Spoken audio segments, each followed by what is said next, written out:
city frozen under volcanic ash. That's how we remember Pompeii. A snapshot of Roman life, preserved for millennia under a suffocating blanket of volcanic debris. But the story isn't just about a city's sudden demise. It's about the lives, loves, and secrets buried beneath Vesuvius. A tale of hubris, indifference, and a looming catastrophe that went tragically unheeded. We begin in 79 AD, a time of relative peace and prosperity under the rule of Emperor Titus. Pompeii, a bustling port town in the Bay of Naples, thrived on trade, agriculture, and the pleasures of life. Its citizens, a mix of wealthy merchants, skilled artisans, and enslaved people, went about their daily routines, oblivious to the geological time bomb slumbering nearby. Vesuvius, a seemingly dormant mountain, watched over them, its history of eruptions long forgotten, reduced to folklore and whispered warnings. But beneath the tranquil facade, the earth was stirring, and the mountain was about to awaken with devastating force. The first signs were subtle, easily dismissed or ignored. Minor tremors rattled the city in the years leading up to the eruption, causing barely noticeable cracks in walls and unsettling the local wildlife. The wealthy, engrossed in their opulent villas and lavish banquets, paid little attention. The merchants, focused on their profits, dismissed the tremors as natural occurrences. Even the priests, who should have been interpreting these signs as divine warnings, offered only perfunctory sacrifices and muttered reassurances. Then came the earthquake of 62 AD, a more significant event that caused widespread damage to Pompeii and its surrounding towns. While some residents took this as a sign to leave, the majority remained, driven by resilience, a reluctance to abandon their homes, and perhaps a naive belief that the worst was over. They began the long process of rebuilding, unaware that they were racing against time. The rebuilding efforts became a feverish obsession, a desperate attempt to restore normalcy in the face of mounting unease. New temples rose from the rubble.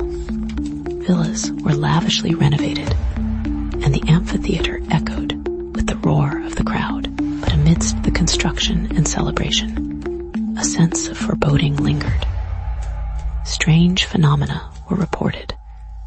The wells ran dry, the air grew heavy with sulfurous fumes, and the animals became agitated. Till the lure of profit and pleasure proved too strong to resist. The city's leaders, perhaps fearing economic collapse, downplayed the dangers and encouraged the citizens to stay. There were even rumors that one prominent senator, with vast investments in Pompeian real estate, actively suppressed warnings from geologists and seismologists, fearing a mass exodus would bankrupt him.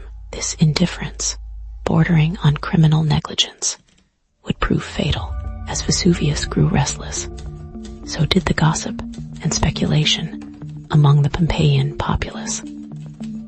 Whispers of ancient prophecies and forgotten gods filled the marketplace. Some sought solace in religious rituals, offering sacrifices to appease the angry deities. Others turned to more earthly pursuits, indulging in hedonistic pleasures, as if to savor every last moment of life. But there were also those who recognized the gravity of the situation and prepared to flee. Among them was a wealthy freedman named Marcus, who had made his fortune in the wine trade. He packed his valuables, gathered his family, and hired a guide to lead them to safety in the nearby hills. However, his plans were thwarted when his envious business partner, jealous of Marcus's success and fearing he would abscond with their joint profits, betrayed him to the authorities, accusing him of plotting a rebellion. Marcus and his family were detained, their escape route blocked, their fate sealed on the morning of August 24th, 79 AD. The mountain finally erupted. A colossal cloud of ash and pumice shot skyward, blotting out the sun and plunging Pompeii into darkness. The initial explosions were followed by a rain of hot stones and ash, burying the city under a suffocating layer of debris. Panic erupted as people scrambled for safety, their cries swallowed by the deafening roar of the volcano. Some sought refuge in their homes, hoping the sturdy walls would protect them. Others fled towards the sea, only to be met by poisonous gases and pyroclastic flows, searing clouds of superheated gas and volcanic material that swept down the mountain with unimaginable speed. It was during this chaos that a shocking discovery was made. A secret tunnel leading from the villa of a prominent politician, Antonius Felix, towards the outskirts of the city. The tunnel, initially believed to be an escape route, was soon revealed to be something far more sinister.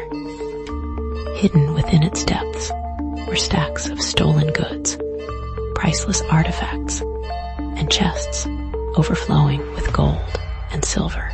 It became clear that Antonius Felix, a man entrusted with the city's welfare, had been using the chaos of the eruption as an opportunity to plunder the homes of his fleeing neighbors. He had even employed a gang of thugs to terrorize and rob those who refused to abandon their property. But Antonius's greed would be his undoing. As he attempted to flee with his ill-gotten gains, the tunnel collapsed, burying him and his accomplices alive. The weight of the ash, the volcanic debris, and the karmic burden of his sins proved too much to bear.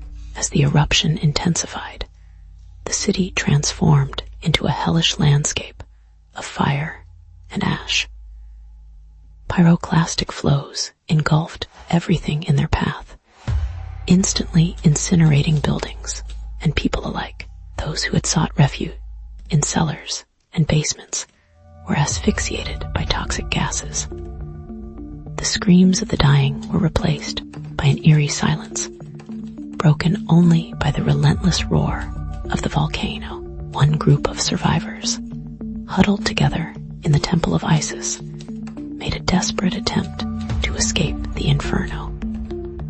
They followed a young priestess who claimed to have received a divine message guiding them to safety, but their hopes were soon dashed when they encountered a Roman patrol, led by a hardened centurion. The centurion, convinced that the survivors were looters and rebels, ordered his soldiers to open fire. The priestess, along with many of her followers, were cut down in a hail of arrows and spears. Only a handful managed to escape, their bodies scorched and their spirits broken. It was later revealed that the centurion had been acting on the orders of a corrupt magistrate who sought to eliminate any witnesses to his own illicit activities. The magistrate, along with several other prominent officials, had been secretly diverting disaster relief funds for their personal gain, leaving the city's vulnerable citizens to fend for themselves. Their greed and corruption compounded the tragedy, turning a natural disaster into a man-made catastrophe. Pompeii was buried under meters of ash and pumice, its existence erased from the collective memory for centuries. The world moved on, oblivious to the frozen tableau of Roman life entombed beneath Vesuvius. But the volcano's wrath was not confined to Pompeii alone. The neighboring city of Herculaneum suffered an even more gruesome fate, engulfed by a pyroclastic surge that instantly carbonized its inhabitants. Pliny the Elder, a renowned Roman naturalist, perished while attempting to rescue survivors from the coastal towns. His curiosity and compassion ultimately costing him his life. The eruption of Vesuvius became a stark reminder of the power of nature and the fragility of human existence. Centuries later, when Pompeii was rediscovered, the city emerged from its volcanic shroud as a ghostly time capsule. The perfectly preserved buildings, streets, and artifacts offered an unparalleled glimpse into the daily lives of the ancient Romans, but it was the haunting plaster casts of the victims, frozen in their final moments of agony, that truly captured the world's imagination. These ghostly figures serve as a chilling reminder of the human cost of the disaster, a testament to the indifference, greed, and hubris that contributed to Pompeii's tragic demise. The irony is that Pompeii, once a symbol of Roman prosperity and indulgence, has become a symbol of mortality, a poignant reminder that even the most powerful civilizations are ultimately vulnerable to the forces of nature and the flaws of human nature.